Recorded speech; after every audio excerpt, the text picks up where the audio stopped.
Welcome to this episode of Season 4 of The Common Bridge, where policy and current events are discussed in a fiercely nonpartisan manner. The host, Richard Helppie, is a philanthropist, entrepreneur, and political analyst who has reached over 3.5 million listeners, viewers, and readers around the world. The Common Bridge is available on the Substack website and the Substack app. Just search for The Common Bridge. You can find the program on YouTube and wherever you get your podcasts. The Common Bridge draws guests and audiences from across the political spectrum, and we invite you to become a free or paid subscriber on your favorite medium.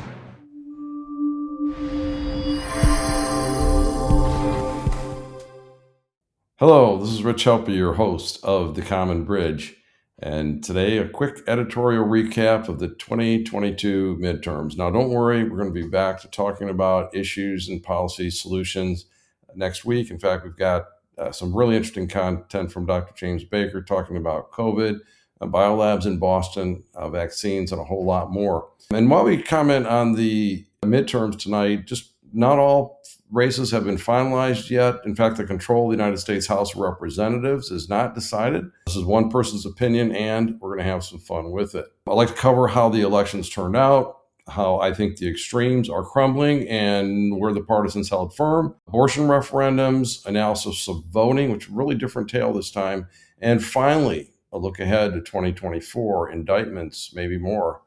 And of course, next week again, back on the issues. So the first takeaway is this. Republican leadership discovered that their dual-pronged strategy of foregoing policy discussions in favor of staring like a deer in the headlights, coupled with wishful thinking that a narcissistic Donald Trump would just go away without pushing him over, well, that was a loser. Democrats, they discovered the way to eat an elephant is one bite at a time. Methodically working the new voting mechanisms, picking off one race at a time, and investing in weaker nut job candidates in the Republican primaries, and convincing their tribal followers that democracy would return if the Democratic Party pretty much won the midterms.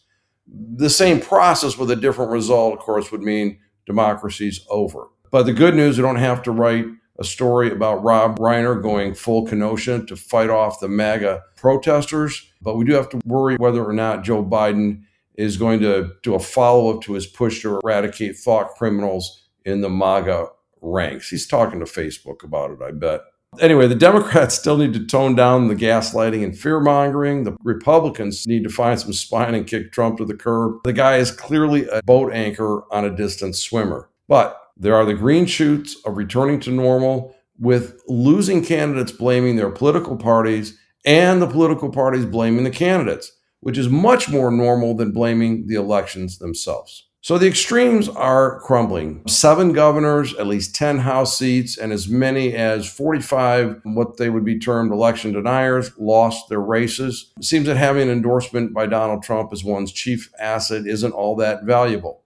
Who knew? People don't like the other polar extreme either. By way of example, 4 of 9 members of the January 6th committee lost their seats or read the polls and just bowed out. And who's among the remaining? The ever-present Adam Schiff, whose misguided voters still apparently believe he has super secret Russian collusion information with his own eyes. He's seen it with his own eyes. His eyes look a little weird anyway. And Jamie Raskin, who co-authored a letter questioning support to the Ukraine by the U.S., and then withdrew it because it sounded too much like he was agreeing with Republicans. Another extreme candidate hanging on by a thread as this podcast goes to publication, Republican Lauren Boebert, who brings the caricature of Republicans to public life. She thinks her constituents are enamored with her semi-automatic rifle. My advice, she needs to go watch Red Dawn and remember it's just a movie.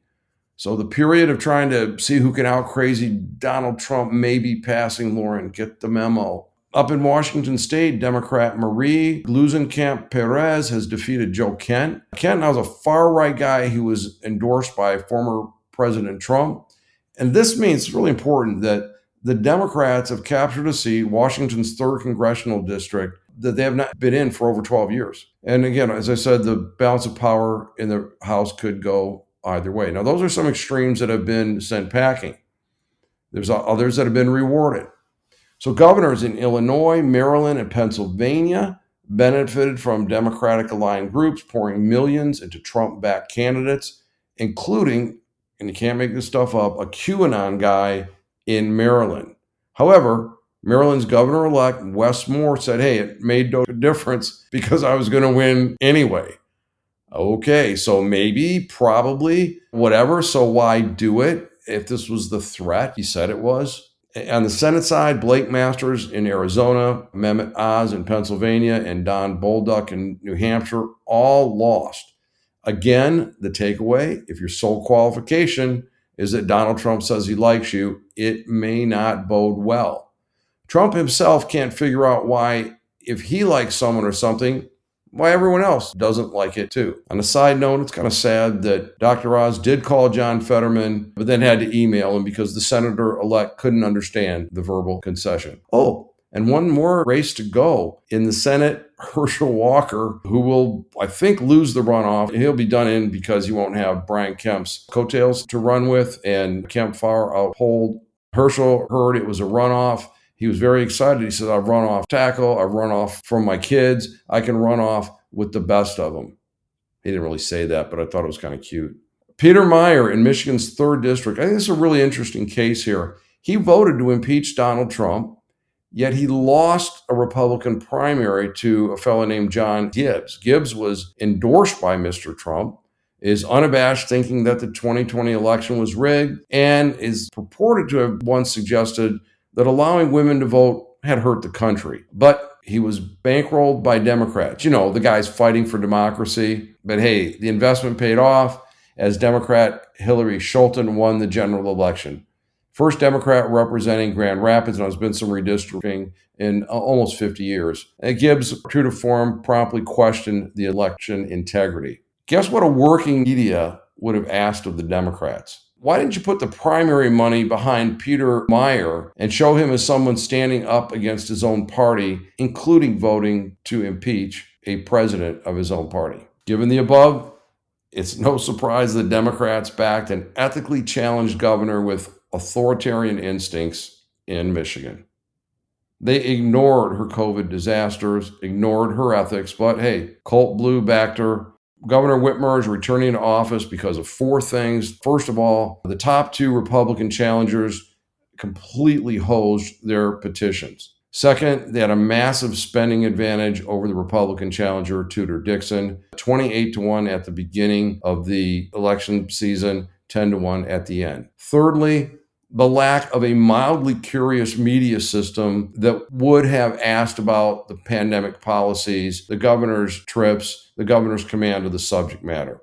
And fourthly, the debates, which were hidden from view and very late in the cycle. The governor again displayed her elitist bona fides by scoffing about the time children were denied an in-person education. But it's where we are. Now, the Democratic wave, which was really strong in Michigan, did not stop in Lansing. We have grossly incompetent governors returning in New York, Minnesota, and Oregon. All 3 successfully beat back the narrative on crime because Democrats made it known that only a wing of their party is anti-police. Democrats don't want anyone to be committing crimes, including people released with no bail or charged with lesser crimes. Some may commit more crimes with weak prosecution, but Democrats definitely do not want that at all. Just like certain politicians on the right don't want troubled 18-year-olds to blast innocents with semi-automatic rifles, but make no moves to restrict such sales. So if there's a way to get antisocial people to comply with a law-abiding society, we should be seeing it soon. And a lightning rod in Florida, Governor Ron DeSantis led a near-perfect result for Republicans, running on his record and unabashed on his policies and philosophies. He simultaneously strikes fear into the hearts of potential Democratic national contenders and Donald Trump. You can't tell from this day if this is like unity, bringing Trump and the Democrats together, or more division. Now, as forecast, turning to abortion, the abortion referendums exceeded performance of even the most partisan advocates. You could see it up and down the tickets and across the country. The late Justice Ruth Bader Ginsburg thought that Roe was the wrong case for the matter. And in the current court, conservative justices have always said the matter belongs to the states. So look, our Constitution's working. The matter has been returned to the states. Whatever your view is, the constitutional course correction has been achieved. And if you look at the voting, Kentucky, Montana, California, Michigan, Vermont all voted in favor of referendums that protected abortion or enshrined it in the Constitution. Frankly, I thought Michigan would go to 60% for Proposal 3. It's currently sitting at 57%. Now, what was the voting like? It was not a single event or a single day, and that's not the strategy anymore. And I want to congratulate reporters that were bringing forward statistics on how people vote, whether it was mail-in, absentee, early, in-person, and such. So all those voting mechanisms and strategies that were set for one day, one vote, that's over. Who is voting is important, of course. When they vote and how they vote need to be entered into the calculations as well. Now, look, I've been really harsh on CNN for their tilted coverage and frankly skeptical about them returning to reporting news. But they did a very balanced job on election coverage, sticking to the facts. So good job, keep it up. Another factor, did youth turn out? So about 27% of young adults, those between the age of 18 and 29, voted in the midterms. And they broke for the Democrats heavily by about 27 points. Now, this is a research group out of Tufts University reaching these conclusions. And now, according to exit polls, which are not as accurate, the same group made up about its normal percentage of the electorate, in this case, about 12%. But again, going heavily Democratic. Now, as of this writing, here's a really interesting statistic. I'm getting this from cookpolitical.com, great site. In the House votes, Republicans had captured 51.7% of the votes versus 46.8% for the Democrats. So if you think about the United States having perhaps the system like Italy, it would be a much bigger majority for the Republicans in the House. It's the way election laws are written. Please learn them. And finally, now that the truth about Georgia's voting laws have been revealed, they are not suppressing anything. Can those who called the state Jim Crow 2.0 please apologize? And hey, Major League Baseball, give them the All-Star game again. Now, there's been some other types of voting. Making voting easy and more accessible is something everyone should want. Political parties should not be able to bet on low turnout. They need to make this a more democratic process by having more people involved and let that voting fit into their busy lives. But there's other types of votes besides the ballot box. So consider the hours one might need to register, obtain a ballot, and cast one vote. Even if you do it the easiest way possible, it is a commitment of at least a few hours. Now, compare that ease of voting with the difficulty of uprooting one's residence, moving the possessions, reestablishing life elsewhere. It's called immigration or voting with your feet. It's much more difficult than voting at the ballot box. That's why our borders are bulging with people fleeing from places where power is consolidated, economic opportunities are choked off, housing is unaffordable, and their privacy is violated. And such a comparison might be instructive for California, New York, Illinois, and other states who are draining their population to places like Florida, Texas, and Idaho. It's all immigration. It's all people voting with their feet. Indeed, in Oregon, Morrow and Wheeler counties just voted to leave Oregon and join Idaho. Seriously. Now, if you hear yourself dismissing these facts because those people are so dumb, consider that now that makes 9 Oregon counties who have cast votes like this, which represents 2/3 of Oregon's landmass and 10% of its population. Again, fleeing where power is consolidated. So let's look ahead a little bit just for fun. A couple things. Donald Trump's upcoming indictment. As I've said and written before, there's only 4 possible things that can happen now. Donald Trump will be indicted or not indicted. convicted or not convicted. Now, politically, it's advantageous to the Democratic Party to have Trump still around. So an indictment that derails Trump removes him from wreaking havoc in the next election cycle. Politically, it's advantageous to the Republican Party to have Trump removed. So an indictment, with or without conviction, serves Republicans. Merrick Garland, I think, has the toughest job in the world right now. The worst outcome is if he indicts and cannot win meaningful convictions. Remember, everything up to this point has been conviction in the media. There's not been defense or affirmative defenses, so we're just going to have to wait and see. I'm really torn because I want justice served, including prosecution for all crimes, and I've said that for years, and an opportunity for those accused to face their accusers and provide a defense. And I just want Donald Trump to be gone. Just exile seems like a great idea. Certainly, we've got an island someplace.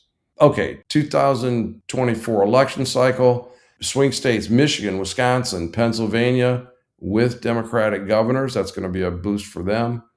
But also the Republicans now have the swing states of Georgia, Ohio, and Nevada with their governors. More interestingly, I think it all is going to be about demographics. Us baby boomers, we're going to decline due to our mortality as more Gen Z become eligible to vote.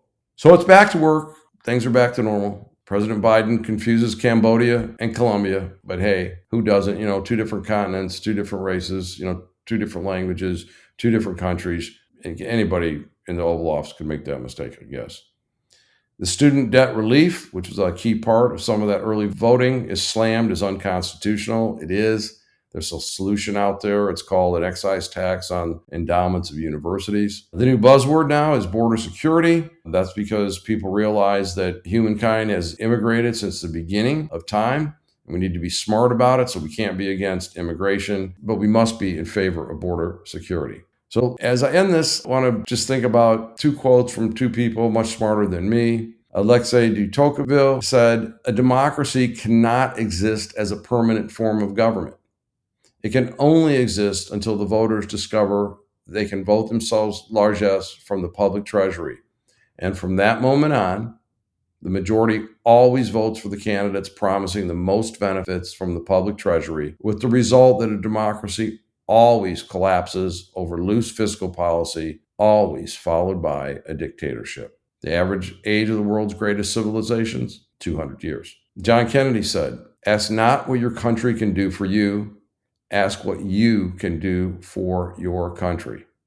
And so as we reach this pivotal time in the human experience, this pivotal time in world history, and this pivotal time in this great country of the United States of America, let's keep in mind what's precious, how much we need to work for it, and let's all contribute to that greater good. And with that, this is your host, Rich Helppie, signing off on The Common Bridge. Thanks for joining us on The Common Bridge. Subscribe to The Common Bridge on Substack.com or use their Substack app, where you can find more interviews, columns, videos, and nonpartisan discussions of the day. Just search for The Common Bridge.